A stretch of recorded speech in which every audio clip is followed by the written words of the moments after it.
Welcome to another episode of Blocks and Barriers with me, Tracy, the health coach. Today we have Mwai, who is a passionate advocate for Africa's healthcare independence, and with a special interest or particular focus on vaccine and biologics. Nearly a year ago, Mwai began an exciting new role as a director of project management at IAVI, where he is in support of development of vaccines for the intervention of HIV, Lassa fever, and other tropical diseases.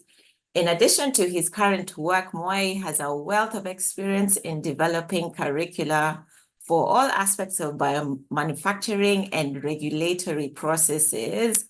Mwai's work embodies his commitment to strengthening Africa's healthcare systems and driving innovation for a healthier future. His relocation to Kenya marks a significant chapter in his journey, offering valuable insights into transitioning from the West back to Africa, specifically Kenya. And it's this relocation, this move, that is going to be our conversation today in just exploring the dynamics of relocating. So welcome, Mwai. Thank you very much. Thank you. That was a great introduction. It didn't sound like me. It sounded like someone else. I was like, wow, who are we talking about? But no, thank you for the graceful introduction. You are so welcome. So we like to begin the podcast with a little icebreaker. So if I was to ask you, if you were to have breakfast, lunch, and dinner with anyone, dead or alive, who would you have for breakfast, lunch, and dinner? And they have to be different people, right? Yes. Wow, 3 people. Yes. That's hard. On that list, I think would have to have Obama would be on that list. That's very cliche, but Obama would be on that list. Yeah. Malcolm X would certainly be on that list. Mm-hmm. And now I'm wondering who else I'd put on that list. Patrice Lumumba of DRC or Zaire at the time. I think those 3 would be on that list. Yeah. And so who would go for breakfast? I don't know. I don't know what I have for breakfast. I think I would probably have Martin Luther King for breakfast. Start the morning in a fiery way. And I like his militariness and clarity. Mm-hmm. I would have lunch with Obama, maybe a little bit mellow, very unity and consolidatory sort of talk, and then finish off with Patrice Lumumba. Vision and thoughts around Africa, thoughts around the greatness of Africa and the growth of Africa. So that would be interesting. Amazing. So a whole bunch of intellectual, but yet bringing some calmness at lunchtime. So amazing. In terms of your passion for Africa being independent when it comes to healthcare, tell us, what's your vision for that? So the context for that is, it's important that we talk about its context. So it's more in the context of Africa's independence and Africa's being able to manage its own affairs. And you cannot manage it. Africa can't manage its own affairs if it can't manage its health. Now, thinking of vaccines are basic commodities for health, right? They say that second to clean water, vaccine is the next intervention for a healthy population. Now, if you don't, and we don't manufacture any of that stuff in very little in Africa.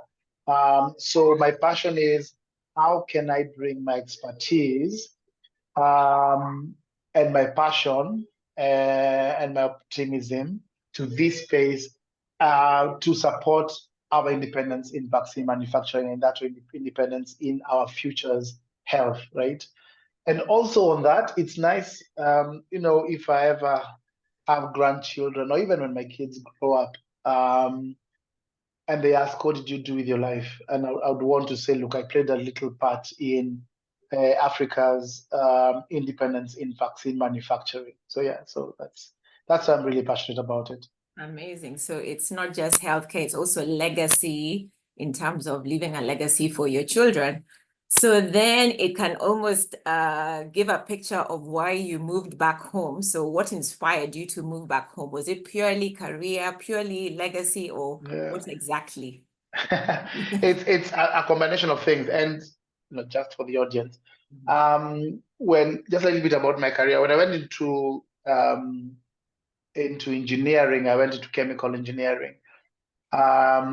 At the age of 18, obviously, I had no idea it would lead me here. I honestly thought chemical engineering is a very cool degree because I didn't know many people who had it. So I thought it's a rare thing to do, and I enjoyed science and engineering stuff. So I did chemical engineering.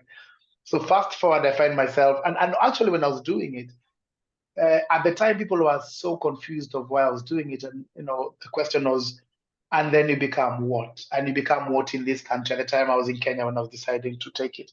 So it was mostly a leap of faith. And then I found myself in this space of biologics manufacturing, of vaccine manufacturing. So I think it's a blessing, right? Because it almost, I didn't have this path in mind. Now, the question of relocation, it cannot be a single reason, right? It's a multiple reasons. I think, again, for context is, I am very, very passionate about Africa. Not to say that those people who are settled outside Africa are not.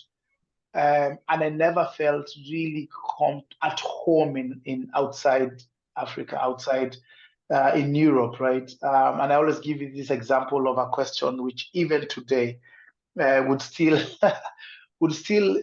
maybe irritates me slightly, is where are you from, right? So you're in a country for 10 years, you're in a country for 15 years, you're in a country for 20 years, 25 years. Question still comes up, where are you from? I mean, at what point do you stop being asked that question, right?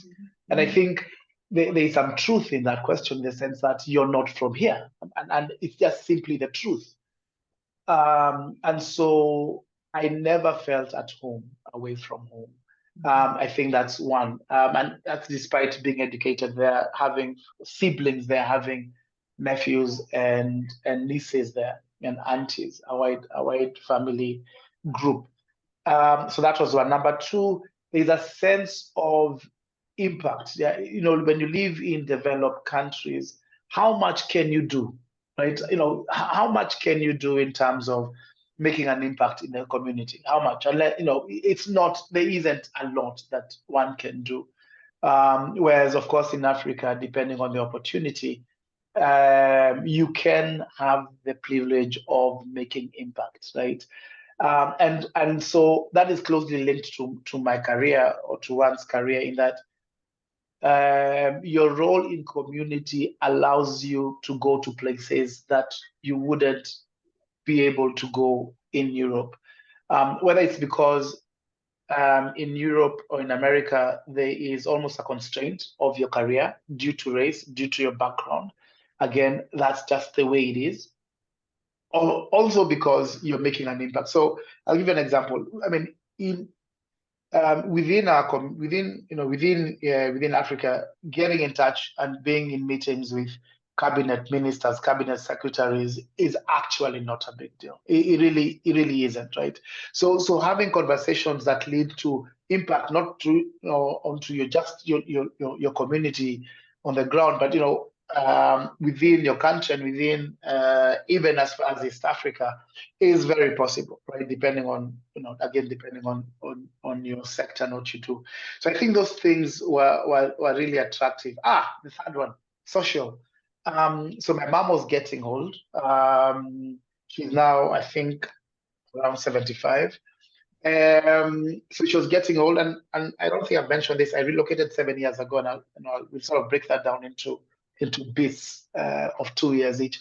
But yeah, so at the time my mom was about knocking on 70. So it was nice to be close to her. Her other children, my siblings, are both in the UK. Yeah, and also socially, it's completely different, right? There's such a massive difference socially between, say, the UK and Kenya. A lot of people here are a lot more close-knit. People here are a lot more open. People here are much more sociable. The sense of loneliness here is significantly lower than in the UK. So that's sort of the icing on the cake. Yeah, and I know the last one, and this is we'll talk about it, but it's, I think that was not the driver to relocate, but it's easier to save money here. But anyway, we'll probably jump into that later on. But I think that's probably some of the reasons for relocating back to Kenya. Good. And it's so, as you said, it's a combination, career, yes, legacy, yes, and also social, your health, your mental health, that isolation factor, plus being closer to family. Now, what is the expectation that you had in moving back versus what the reality actually was? So it's been 7 years. So I've been adapting throughout the 7 years.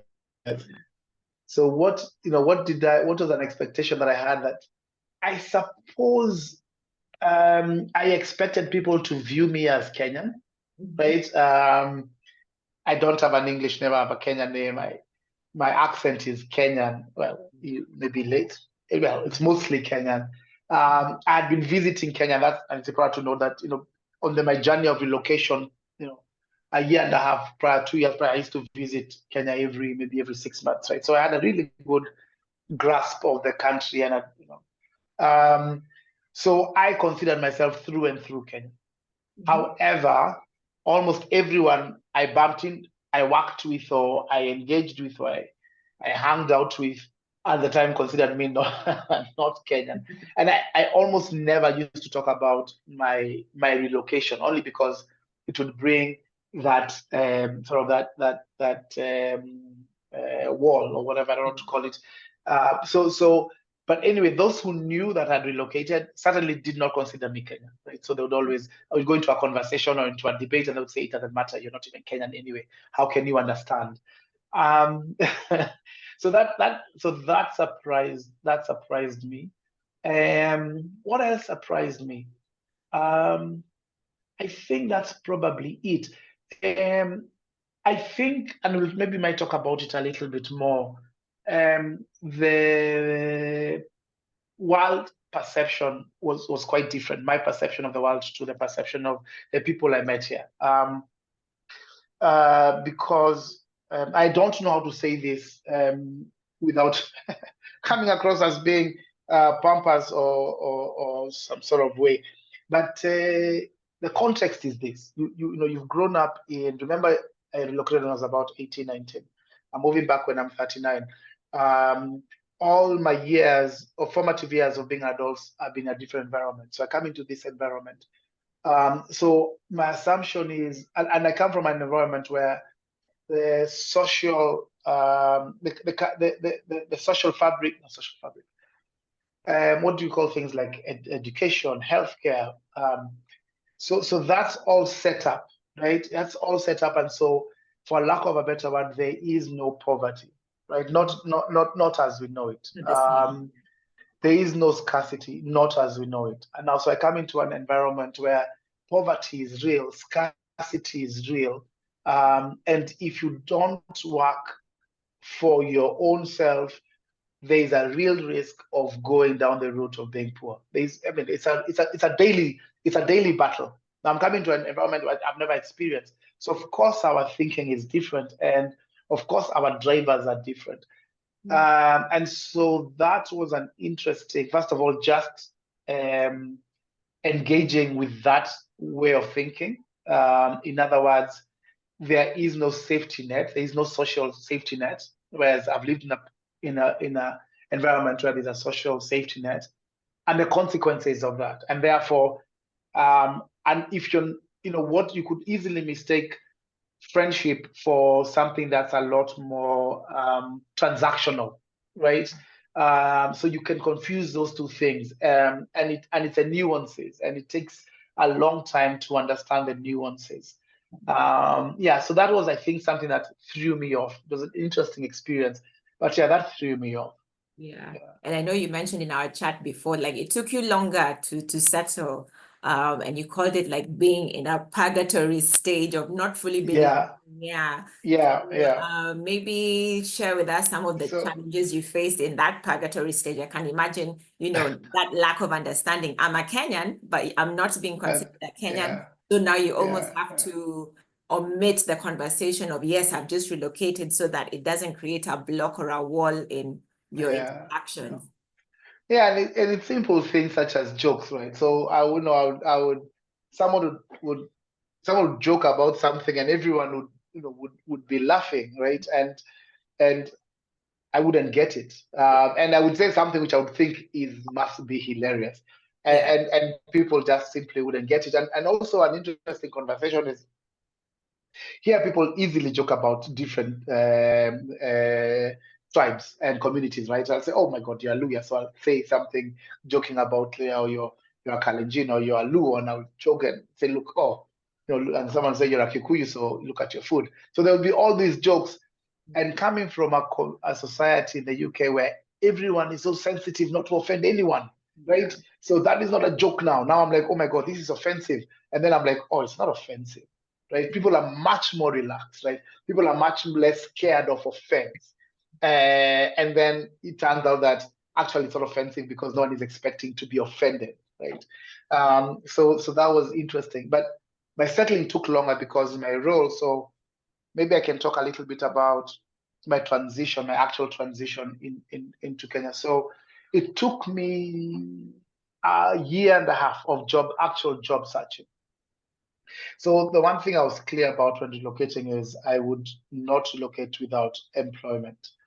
And so I did a lot of job searching. But I was very clear that I'm moving back. So actually, one of the more difficult decisions to make is that you're moving back. That one is a difficult one because I think once you're clear, I am moving back to Kenya, then there's a sense of freedom. Like, okay, then now we work towards moving. But that took me quite some time to make that decision that I'm relocating. And so so job searching, I eventually got a job with a company called Merck. It's a German pharmaceutical company. And then I relocated. Really interesting role, and it required me to travel around Africa. So it gave me an opportunity to actually view Africa. I had never been to African countries, right? So with this job, I was always going to Ghana, South Africa, Nigeria, Morocco, all different places. But what that meant is I wasn't in Kenya. I wasn't grounded for long enough. It was almost 1 month on, 1 month off, 1 month on, 1 month off, which meant that my settling took even longer, right? So typically you'd expect to settle within 12 months. It took me about 18 to 24 months to actually sort of settle in and feel at home here in Kenya. Yeah, so that stretched out that purgatory, as we call it, as I'm calling it, that Yeah. purgatory period as I settled. And relocating it's a big adjustment, and especially where maybe we also have just naturally these expectations and then we find a different reality. So what did you find was the impact to your mental health when you were in the process of settling in? Okay, so I can tell you overall, relocating has been hugely positive, like massively positive, right?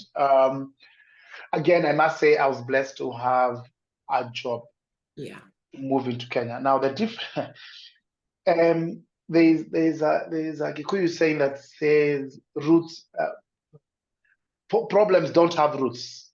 Well, lose translation. In Kenya they do. If you don't have a job, your space in poverty or in poverty can be infinite. It can go on forever, right? So you really have to be careful if you're relocating that you have a solid plan, right? And a solid plan, in my opinion, is not necessarily a business. because of the nuances that you need to understand when you're conducting business in Kenya. You cannot come in and start making starting up a business that's not been around for 20 years. Anyway, so for me, because the financial part was covered, my experience for relocation was positive, right? From a mental health space, it was good. So I'll give you an example. So when you're in Kenya, working with Kenyans, living with Kenyans, just my own experience, I don't have to feel that I am British, right? So a lot of times when you're staying in America, you're living in the UK, or living elsewhere, you will try to assimilate yourself in other people, right? I'll try to speak like them, I'll try to look like them, and it's a burden. It's heavy, right? It's costly, right? Because there's a lack of authenticity, right? When you're in Kenya, it doesn't matter, right? Like literally, it doesn't matter. I don't care who walks into the door. I'm just myself. So and which means even engaging with other people, there's a lower barrier, right? There's a lower effort in talking to people, lower effort in engaging people, lower effort in just being part of the community, and it's easier being part of the community. So that actually makes a huge difference, at least made a huge difference to my mental health, number one. But number two, there is also a cost in being in a society where poverty is right in front of you, because there's a sense of not helplessness, but you cannot do enough, right? So so that also has an impact, but it's not huge, but it's something that is worth considering. Then the other thing I would say, and maybe that's just not that has nothing to do with relocation, but so here mental health, it's different now, but even when I was joining, I don't know if mental health is so easy to talk about as it was in the UK, right? It's especially for men. So just for context, I routinely, routinely. So maybe every 2 years or every 3 years, I made a habit to go for counseling, for just engage with counselor, and just sort of what's the word? Either offload or recalibrate. Actually, the word is recalibrate. I make it an effort to meet with counselors every 2 to 3 years, recalibrate, make sure I'm okay. Even having that conversations with my friends or colleagues is still very strange. The fact that the question is always, what's wrong? Like, what's the problem, right? Rather than saying, if you're going, you will routinely go for a physical check. I mean, why not go for a mental health check, right? What's the difference? So I think from that standpoint, we are still maybe lagging a little bit behind from where we should be. Within the community, there is still we're not really well engaged with mental health. There's a little bit, again, we're lagging behind there, and also access to mental health, right? Fortunately, so at the time when I started doing this, which was in 2018, 2019, not many insurance were paying for counseling, right? You'd have to pay out of pocket, and it's not cheap. Increasingly now, insurances are now covering mental health as part of insurance. So that is really helpful. But in the beginning, it wasn't so. It wasn't easy to access mental health. Now, forget for people who are not as privileged, because I do consider myself privileged, then it becomes really difficult to access quality mental health practitioners. But yeah, so I think that's probably it. The environment is actually great from a social point of view, but in terms of accessing mental health, it's less attractive compared, say, to the UK. Yeah. And with all these, like the fact that you're seeing poverty and scarcity in a different way than you did in the UK. So then how has relocating back home, back to Kenya, changed your view on career and income? So back home. For those Back who may home. not I insist, know where I'm yes, from. back home. Yes, Kenya, Yeah. back home. Career and finances. Mm. So I'm still trying to figure this out. However, with this, so Kenya is Nairobi. Nairobi is not cheap to live in. It's not cheap to live in. However, you are able to save your saving journey is better than in the UK. And I guess America is even worse. This is just purely speculation on my thinking. However, I think because we don't live in a society where credit is so easily available, I say I'll be very careful here because people do live well out above their standards here. It's very, very common, especially for this middle level people. They'll try to live well above their level, their earning power. But if you're careful, you're able to actually save a lot. In other words, you're able to save enough to get a deposit to buy a house and then buy the house and pay it out of your savings over a period of time that is not a mortgage and get it done, right? That's one. So for me, I found that interesting in the sense that I was saving more than I was saving in the UK.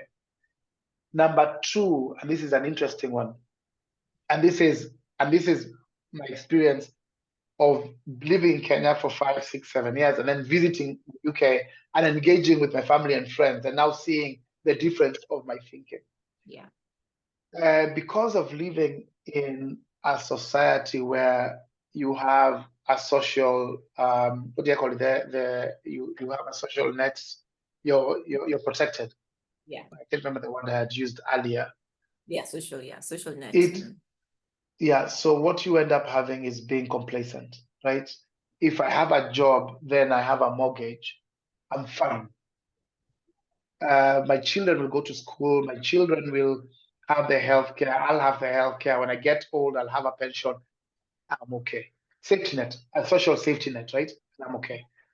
Because you don't have that here, you're a lot more reliant on yourself. What that means is suddenly your mind is open to opportunities, not only just your employment. So of course you have to be, be great if you're employed and you have stability there, but you're much more open to opportunities, whether it's starting up your own business, or it's starting up your own consultancy, whether it's and so what you'd find is people who have been people in your 40s compared the UK and Kenya, it's likely that the person in Kenya will have developed further from a financial stability point of view. They'll have diversified their incomes. That's what I was looking for. You're more likely to diversify your income, which means you're more likely to have utilized the only one resource that you have, time, better. Right? It's almost an upside down. It almost feels like it's upside down, right? You're in a place where there's social cover. It makes you complacent and it makes you not utilize your time well. In a place where you don't have that cover, you will utilize your time much, much better. So that has been an interesting journey for me because I come into and I was very clear. Once I have a job, I'm fine. Why am I hustling? I'm good. And then over time, I start viewing the world from a different point of view and saying, look, I can leverage my network a lot better. I can leverage my knowledge a lot better. I can leverage and still maintain my employment. And obviously, you don't work in ways that you are, what's what I'm looking for,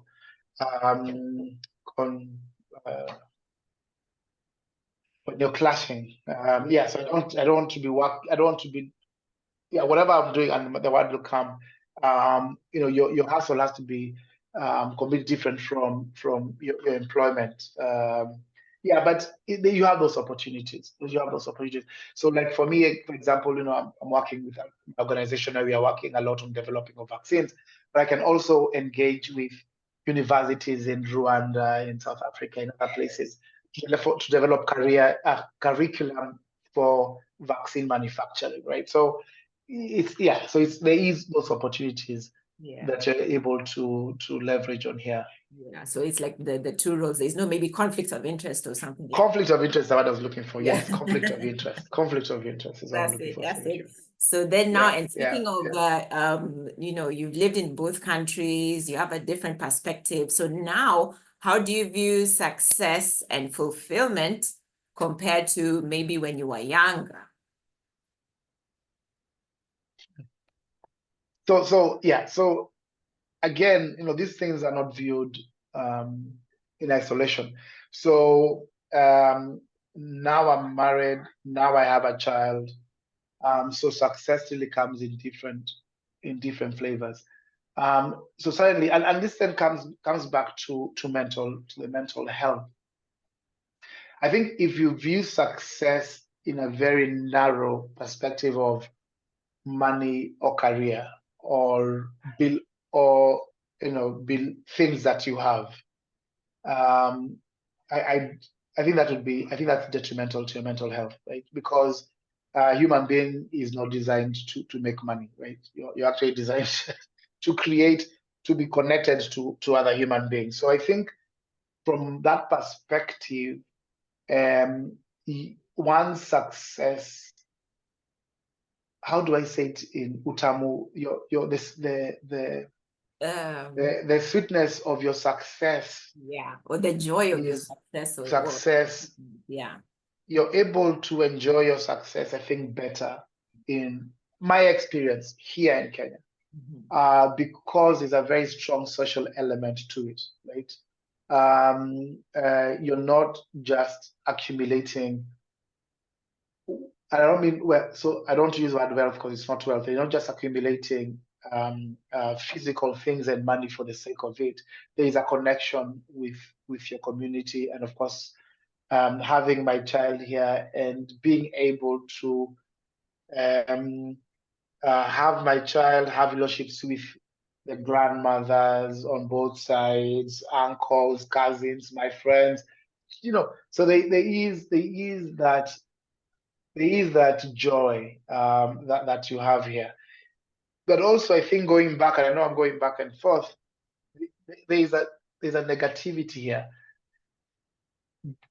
In terms of success, people will view your success in terms of what you have, and if you were not perceived to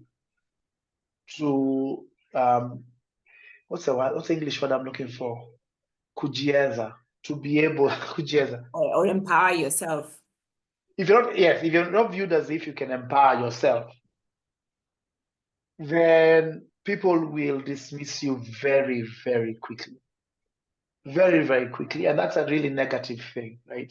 In other words, you can only contribute. That's not true. You're only perceived to be a contributor if you can empower yourself. And that's a massive shame, because it's a nonsense. Like, just because I earn money in this doesn't mean I can contribute in somewhere else. It's complete nonsense.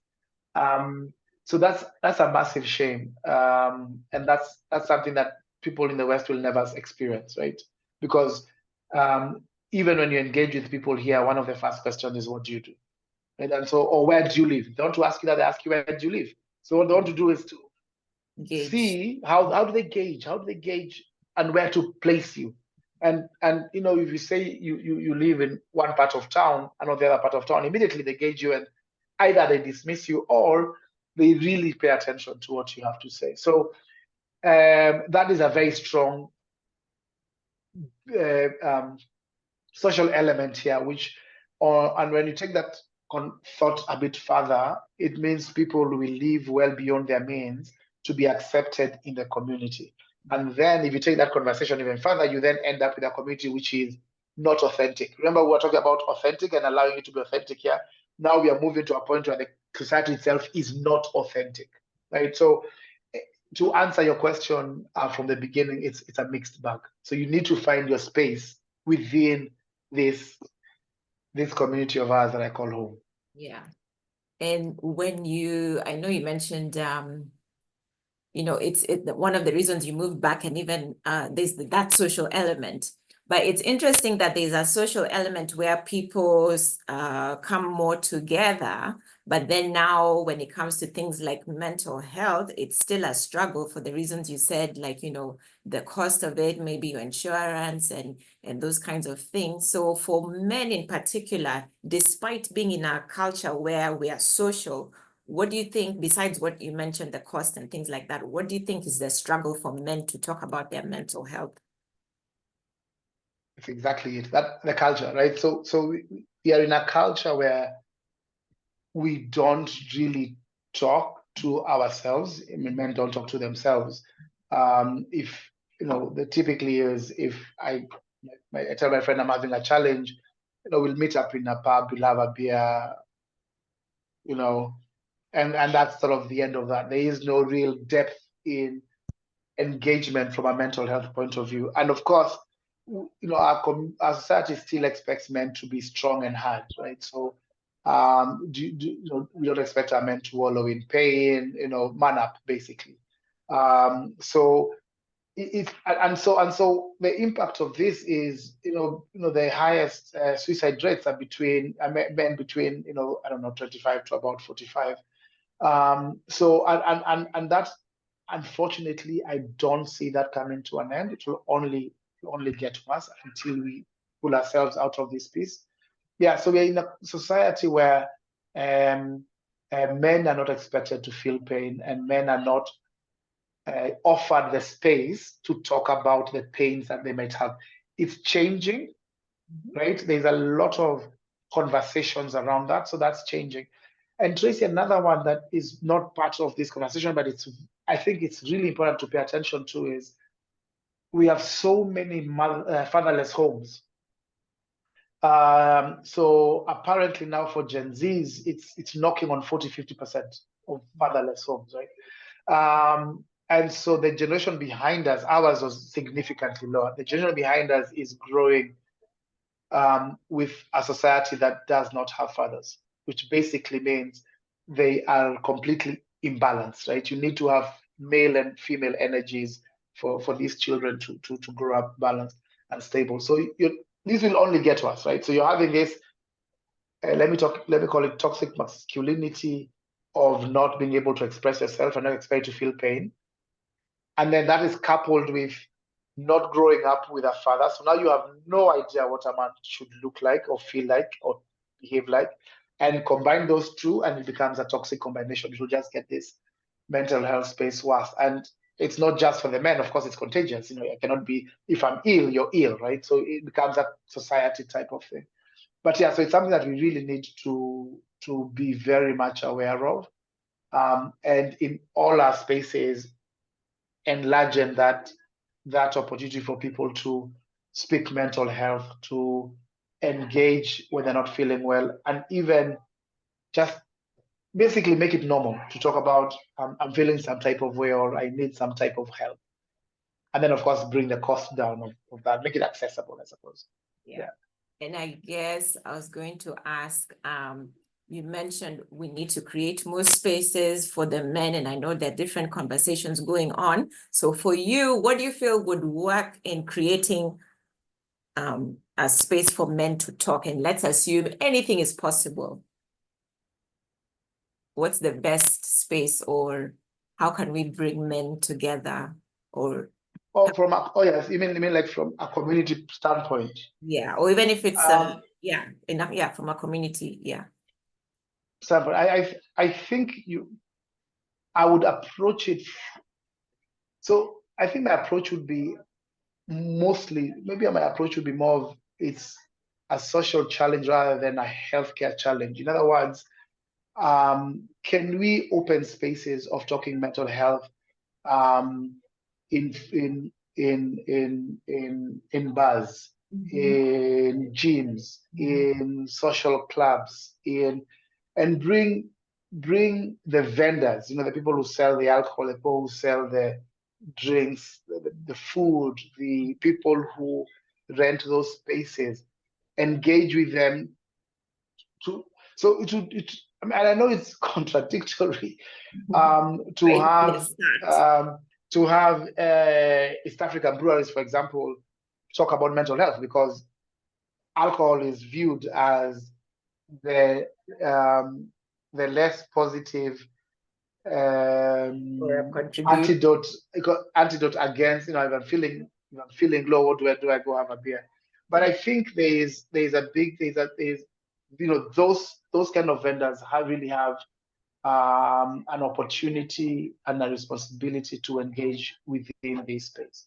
So really moving it away from a healthcare point of view, because remember when I said I'll be talking to my friends and saying, I'm going for counseling at the moment, and the first question is, what's wrong with you, right? So almost moving away from thinking, and when we talk with my friends and saying they're going for a wellness check, no one asks them what's wrong with them. Actually, they'll ask, was everything okay, right? Afterwards, rather than what's wrong with you, right? So because wellness has been taken away from being a healthcare thing to being a wellness thing, right? This is what you do, every so often you need to go do your wellness, and it's been taken out from hospitals.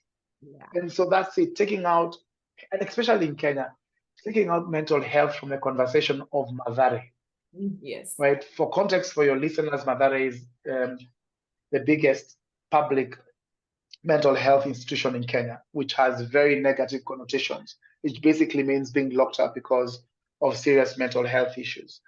So taking that conversation outside, completely decoupling it with Mathare,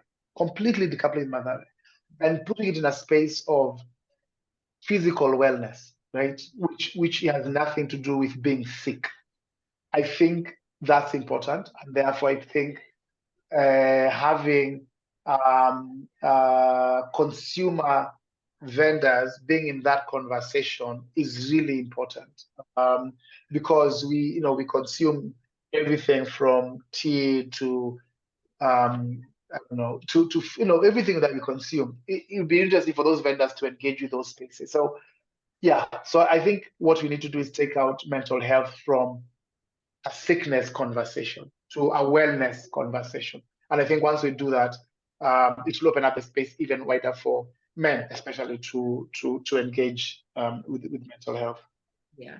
And I think that's a key thing in reframing things and decoupling things which have had previous negative connotations. And I love that you mentioned for you going to counseling it's a recalibration. So for you, what benefits did you see as a result of going to counseling? What are some of the benefits you've seen? And then maybe someone will be inspired. Okay, right. I just want that recalibrate, so you can see life different when you start to see life different, because there's so many things out of our control. But it's like you have to, it's when you look into yourself and how you can respond, then that's how you start to win. So the fact that you're saying it's recalibration, I think is also very powerful.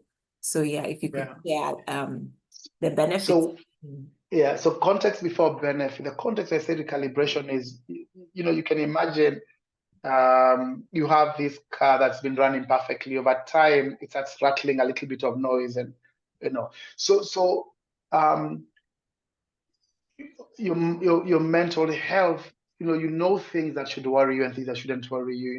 Things that you can tackle and things that you cannot tackle. Things that, so it starts from a point of being quite self-aware, and then looking back and thinking, I'm a little bit off and I don't know why, right? And it's not, you're not ill or sick or anything. Maybe you're not sleeping too well. Maybe how you engage with the loved ones is not as well as you should. Maybe how you manage stress is not how you should manage. You've been managing stress, it's different. And so you engage with, at least for me, engaging with the counselors from a point of, I'm just having conversation, and a lot of times you actually just revisit the same old stories of your childhood and then to your adult. And what you do every time you meet, you go for counseling sessions, you unpack something that you hadn't in the last 2 years, and it makes you definitely much more self-aware, but it also allows you to put yourself back on where you should be. How do I manage stress? How do I manage anger? How do I manage emotions? How do I manage all these things? And the benefits for that are in every sphere of your life. How you engage with your family, your wife, your children, how you engage with your friends, how you engage with I'll come with the last. The last one is the most important. How you engage with your colleagues, friends, colleagues, loved ones, children. Completely different. But I think the most important is how you engage with yourself. Like it's amazing. Like you engage yourself in a completely different way. In other words, at least from my experiences, my engagement with myself is much more transparent. It sounds insane saying that. I should have used the word insane. It sounds it sounds a little bit upside down. But how you engage with yourself is very transparent, and you're much more open to yourself, and you're much more, in touch with yourself. And that once you do that, then everything else has a positive impact. Even how you engage with your money, for example, right? Because you're not lying to yourself. You've been lying to yourself for the last year. Now you're not. You're like, okay, I've been spending money on crap. Come on, like how you engage with food, how you engage with exercise. So your physical exercise becomes better because you're like, anyway, I've been lazy. Honestly, I should be running. Like, why am I not exercising? Right? Because I've been lazy. Come on. So you're much more, when you engage with yourself, it can only be positive. However, I must say it's like I can see myself going for counseling in another 2 years' time. It's because I've done it 3 times now. The first time was not easy. It's a very, very difficult experience. The first one. Not difficult, sorry, the word is uncomfortable. It's a very uncomfortable experience the first time. It gets easier over time, so you know exactly what to expect. But even I've just finished the counseling maybe about 2 months ago. It was still uncomfortable, right? It was uncomfortable. At some point, you're having conversations and you feel like running out of the door. But it is only a positive experience. It can only be a good thing. So yeah, I know I'm going on about it because the benefits are just so, yeah, it's hard to find anything that's not positive about engaging with your mental health. Yeah, and the impact, as you said, it's in every area. So you may be going for one particular issue in your life, but the benefit will have a ripple effect on everything. And it's interesting you mentioned that because the episode before this episode is talking exactly about that, about the difficulties, but then again, the benefits that, and that uncomfortableness that sometimes people shy away from, but it's when you step out of your comfort zone, that's where all the beautiful, powerful things happen. So Absolutely. For you you've got a family, you've got a child, you've got a hectic, stressful job, you're traveling a lot, you're also in the academic field. So that's going to be a lot of stress. So how do you find ways to keep balance and enjoy that social aspect that comes with living at home? I think it's mostly understanding. I don't know that it comes from having a decent mental health and being in your 40s and having experienced many different things. But I think it's understanding what matters, right? It's really understanding what matters. And for me, what matters is spending time with family. So that's really important. And knowing they're okay. That really is just a load off your mind. And then it's never that serious. Generally, never that. Like it's genuinely never that serious. Like it's you're looking for a contract for work, and then okay, I'll give you an example. I will engage with someone for a consultancy, and that consultancy will probably go against something that touches on my integrity. And once you understand how much freedom you have, it's you simply just say no, and there is no regret, there is no pain, there is no. I think there is a sense of freedom when you understand what matters. Right? It's what really matters. What really matters, and I can tell you, your car is not one of them, or the size of your television. Those things don't. I mean, in the scale of not mattering, those things are right down there. Yeah. So I think having that sense of knowing what matters and then knowing it's honestly never that serious. And if knowing that you're healthy, like guarding your health jealously, is really important. Yeah, so as long as you're healthy, your family is healthy, um, you have a decent life, you're healthy. Then it's fine. Then you have freedom. Exactly. Just like you just have freedom, yeah. Yeah. I just have maybe 3 quick questions for you before we close. So what, which one shall I do first? Maybe looking back on your journey, the last 7 years, maybe what's the biggest lesson you've learned about yourself and the process of relocating? Don't underestimate. So when relocating, I'd thought everything through. I thought I'd thought everything through. I hadn't. So, and what I had thought through is finances, right? Which job? How much will I earn? So, where will I be able to live? Blah, blah, blah. And those things are really important. So what it happens is, from a financial standpoint, you come with what they call a sort of a parachute landing. It's a soft landing and it's fine. But don't underestimate the social integration bit. Yeah. Because if you're not, I became, what's it called? I became intentional much later, maybe 3 years, 4 years later. But really should be intentional right from the beginning. Who are you talking to? Who are you hanging out with? Who are you engaging with? And so when you land, you'll have this not temptation, but so you live in the UK, you don't have your social space is really small, right? Because just it's a really an antisocial place compared to Kenya. So when you land here, it's like the whole world is open and you engage with everyone and it's fun and it's good and it's nice and over time, of course, it takes a toll because everything consumes energy. So you have to be careful where your energy goes to. So I think that is the one thing I would say, lessons learned. Where do I put from a social point of view, where do I put my energy in? And you have to be deliberate. Otherwise, everything is amazing.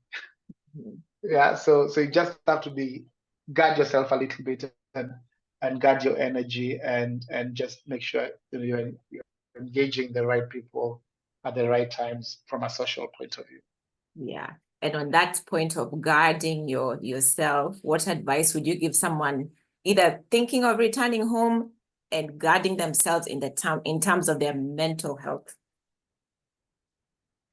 Yeah, so what I spoke to was all linked to mental health. You will, when you come back home, you expect. So what happens is your first 6 months are fantastic. You're almost on a holiday. Then the next 3 months it starts wearing off. After 12 months, it becomes really a pain, right? And so after those 12 months, you have maybe another 12 months from your first year. So the second year, it might be painful in the sense of, oh my God, there's so much dust. And I know it's trivial, but it starts adding up. Oh, the traffic is crap. Oh my God, the security guys are irritating. Oh my God, electricity has gone. Electricity has gone. There is no electricity. Why? Oh, there is no water. Ah, crap, I have to go. So there's so many, the conveniences that you are used to might not be there. And it might be irritating. So in the beginning, so over time, because it sort of multiplies, becomes multipliers, and you might be irritating, and they say, I'm leaving. There's a statistic that says the people who when you relocate, stay in that location for I think 24 months, will probably stay forever or for long. Because the last, the second piece, the second 12 months are the most difficult.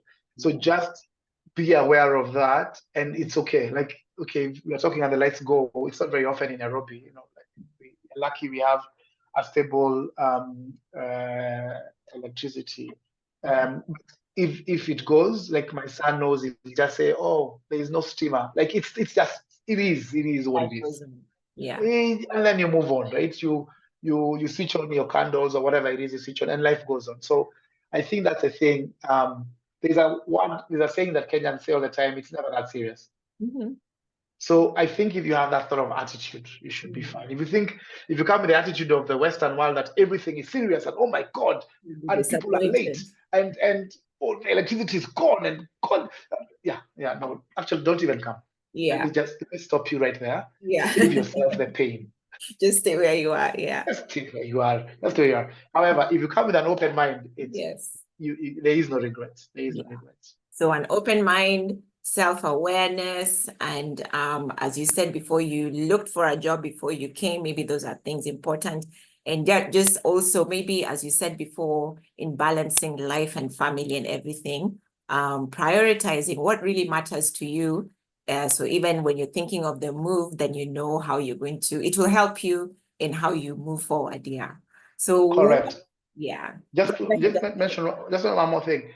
Going back to some of the question you asked about mental health, we are much better in doing life balance here in Kenya, and I suppose all of Africa. In other words, actually, we are very unbalanced towards social, right?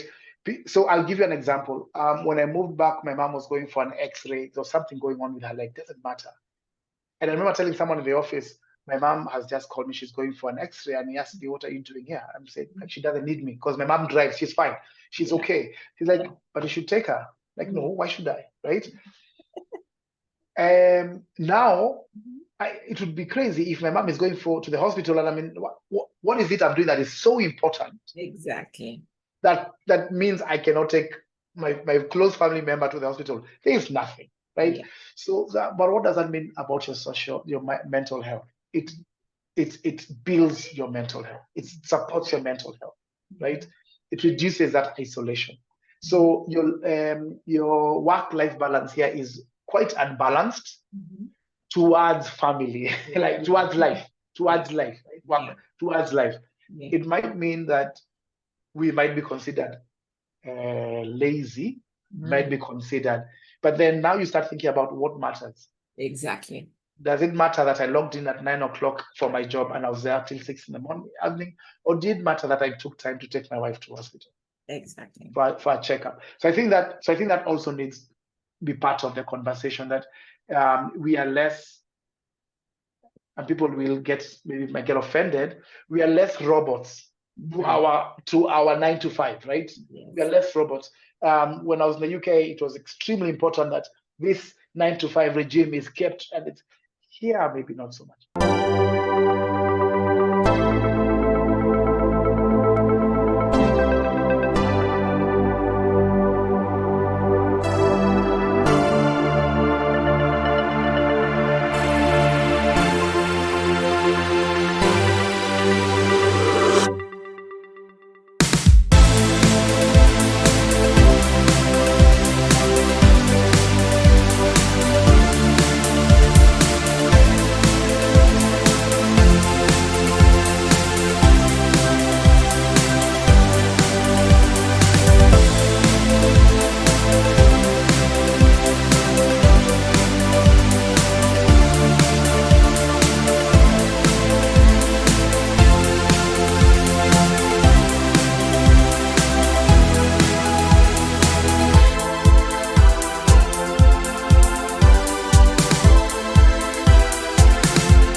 But maybe I guess it's also with that environment of scarcity and poverty, maybe somehow it influences the way we think, in that it helps you prioritize, yes, you can get the material stuff, but it's your health, it's your family. And so these then become your core values. So then, family becomes important, peace becomes important. So yeah, but if someone let me wants to speak call it, let me speak to that. yeah. Let me speak to that. That's a really important point. Uh-huh. We spoke about Kenya and most of Africa not having that social, what do we call it, social Safety net. Safety net. The flip side of that is we become each other's social safety net. Because we're now each other's social safety nets, we are almost by definition linked to each other. Yeah. We stop living like poles, right? Yeah. Electricity poles, right? Yeah. Because like a lone island, yeah. Yeah. Why should I engage with my sister unless we're having a good talk? No, I mean, I have my problems, you have my problems, you cannot help me, right? Yeah. Here, we are so linked up because we're each other's safety net, that becomes then another touching point that helps with the mental health. It can be detrimental, not detrimental. It can be a negative because people will take advantage of that. So you have to have a strong boundary, set strong boundaries, right? And without those strong boundaries, it can impact your mental health. So it's nothing, any of this, nothing is black or white. But with strong boundaries means that you can link with each other in a healthy way, right? And support each other in a healthy way. So I think that I have found to be helpful as well, right? Good. Well, my last question for you, what's next for you in terms of growth and adaptation as you're on your continuing journey of settling at home and enjoying all the perks that come with it? So I think now it's settled, right? So 7 years, you can break them into 2 or 3 years each. So I'm at the phase where maybe in the last year, or last year and a half or 2 years, you're in the place of you're settled. So it's now thinking around. So now settled means you are very aware that you don't have any. The government does not support any social safety nets. Yeah. And so because your mind is fully calibrated that way, now it's for you to build it for yourself and for your family, right? So that's one piece in terms of finances. On the other piece, honestly, it's just enjoying yourself. It's like it's fine. It's I don't know. Your mother calls you on a Saturday afternoon. That's the other thing. People here have so much time for each other. Your mom will call you Saturday afternoon and say, "Okay, I'm coming." Like I don't need to plan things for 3 weeks to meet my brother. It's ridiculous. 3 months in advance. Yeah, to meet my brother. No. So apart from that pace of you need to build a base for yourself, then you just enjoy. Really just enjoy, and make sure you're out there. The weather is good all the time, most of the time. So make sure you're enjoying the weather all the time and don't take these things for granted. I have an advantage of living in a place where the weather is not great for 20 years. Now I do not take blue skies for granted. I fully enjoy them. Like wow, blue skies.